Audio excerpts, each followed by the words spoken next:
It's me, Sir Einstein. This lesson is focused on the learning competency. Explain the different processes that occur along the plate boundaries. So, let's start.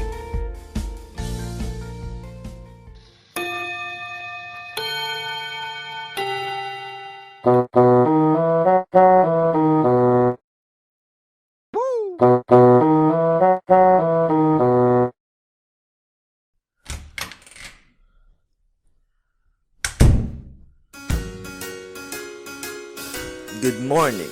Our lesson for today is about types of plate boundaries. Studying plate boundaries is important because along these boundaries the formation of the lithosphere is happening. These geologic events have a great impact not only on the environment but also on us.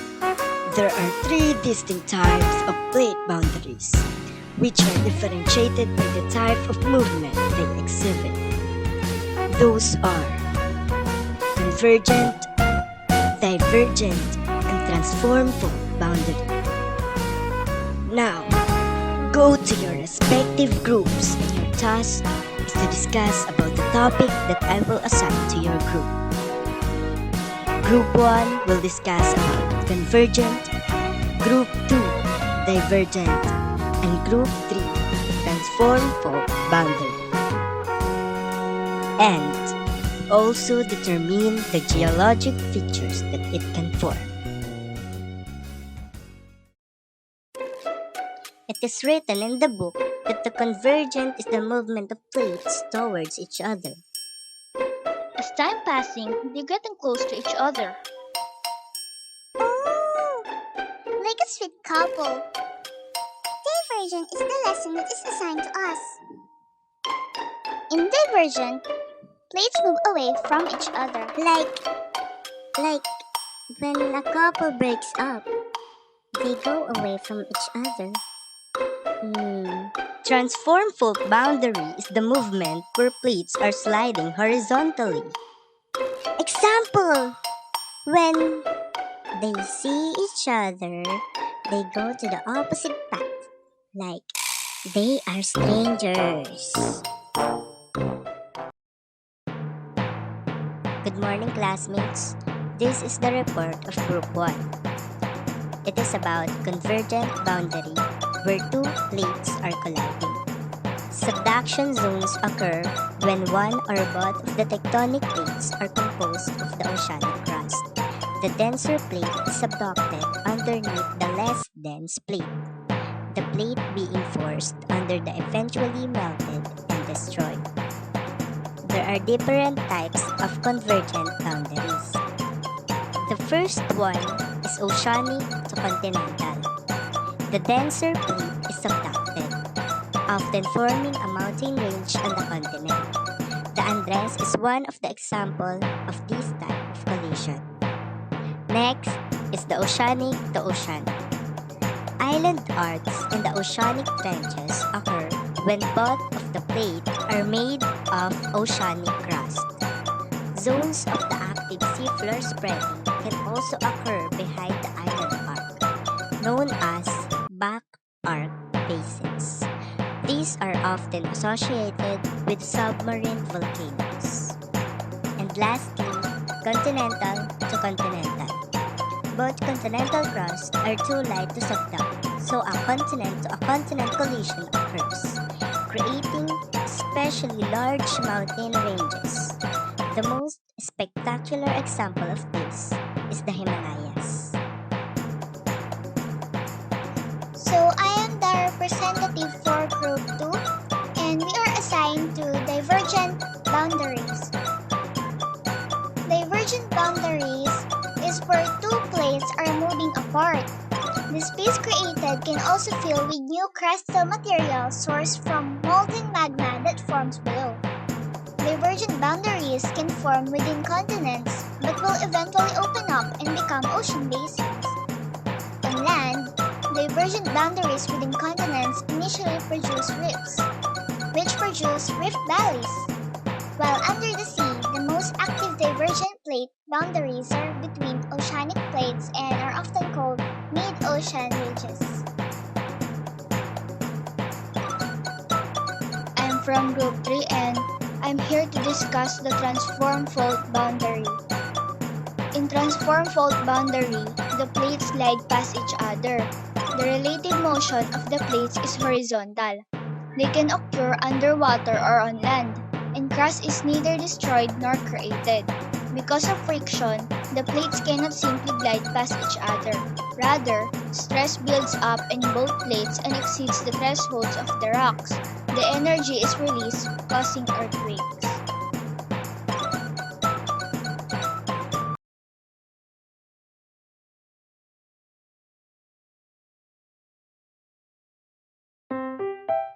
Grandma Rodora, I want to go to Hawaii this upcoming vacation. Please, Grandma. No, Maine, we can't. There are many volcanoes there, and it might erupt anytime. There is a hot spot in that place. Please understand. But please, pretty please, Grandma. Maine, we can't. We have a lot to do here in the Philippines. According to the book that I have read, this idea started when extensive mapping of seafloor volcanoes in the Pacific revealed a chain of volcanic structures extending from the Hawaiian Islands. When geologists determined the age of each volcanic island through radiometric dating, they noticed that the farther the volcano from Hawaii is, the older and less active it is. Scientists suggest that they are source of molten materials from the mantle called mantle plume that formed the volcanic island chains. As the Pacific plate moves, different parts of it will be on top of the mantle plume to receive the molten materials, thus creating the volcanic island. Continuing plate movement eventually carries the island beyond the hotspot, cutting it off from the magma source, and volcanism ceases. As one island volcano becomes extinct, another develops from the hotspot, and the cycle is repeated. This process of volcano growth tended, over many millions of years, has left a long trail of volcanic islands and seamounts across the Pacific Ocean floor. You see, you should first study the place you want to go to. I also want a vacation, but we have a lot to do here. Plus, I know that Hawaii is close to the place where Richard is staying. You just want to see him. No, it's not the only reason. I know your intentions from the start. Now, do you still want to go there? No, Grandma. I'll just wait for the right time to see him.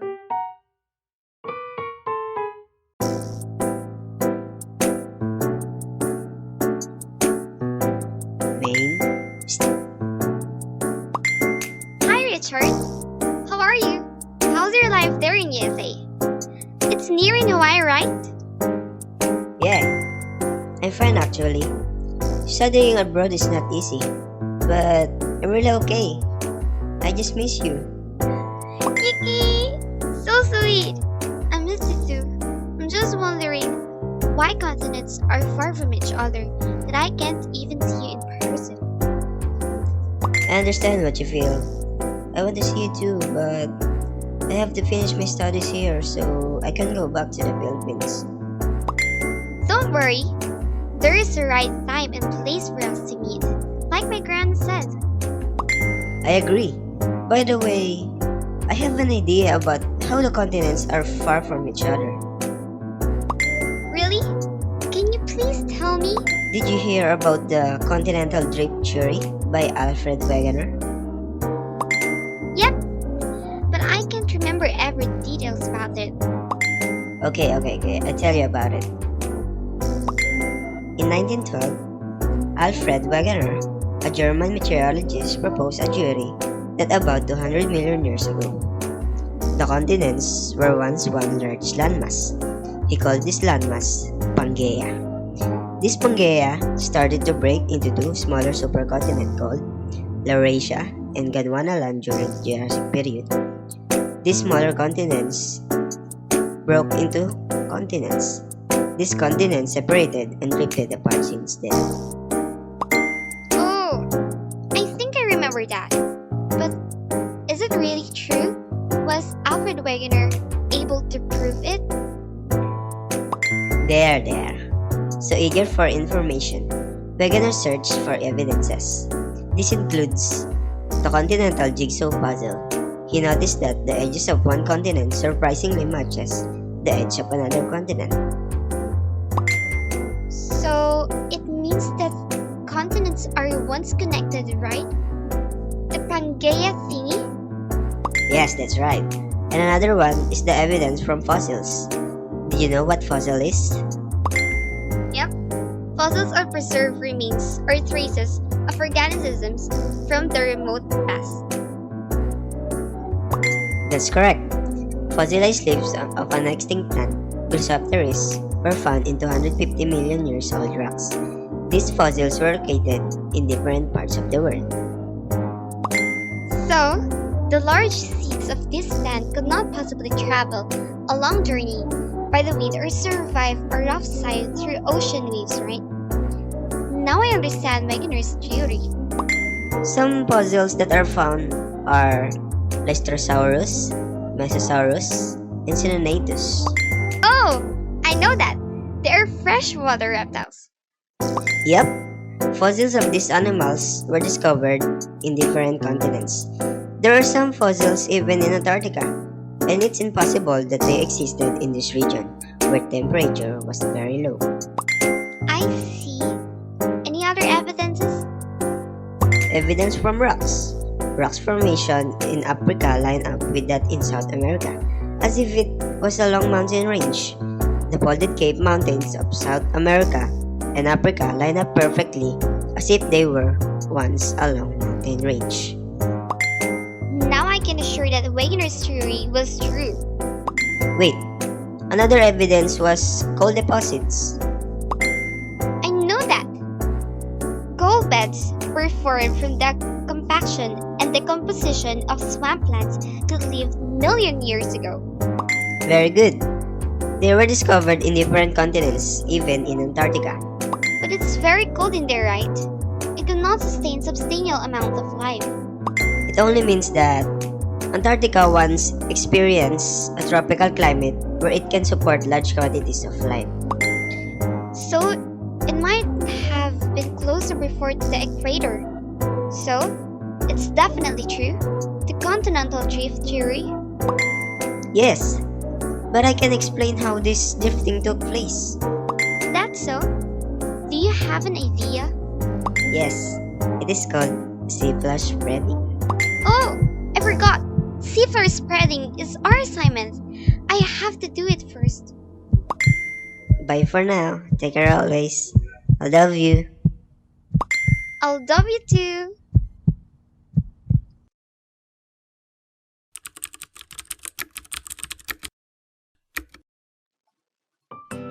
In early 1960s, scientist Harry Hess, together with Robert Dietz, suggested an explanation to the continental drift. This is the seafloor spreading theory. According to this theory, hot and less dense material below the Earth's crust rises towards the surface at the mid-ocean ridge. This material flows sideways, carrying the seafloor away from the ridge and creates a crack in the crust. The magma flows out of the crack, cools down, and becomes the new seafloor. Over time, the new oceanic crust pushed the old oceanic crust far from the ridge. The process of seafloor spreading allowed the creation of new bodies of water. Seafloor spreading is also pulling the continents of Australia, South America, and Antarctica away from each other in the East Pacific Rise. East Pacific Rise is one of the most active sites of seafloor spreading, with more than 14 centimeters per year. the rate of formation of a new seafloor is not always as fast as the destruction of the old seafloor at the subduction zone. If the subduction zone is faster than the seafloor spreading, the ocean sinks. When the seafloor spreading is greater than the subduction, the ocean gets wider. Findings that support seafloor spreading theory. Rocks are younger at the mid-ocean ridge. Rocks far from the mid-ocean ridge are older. Sediments are thinner at the ridge. Rocks at the ocean floor are younger than those at the continents.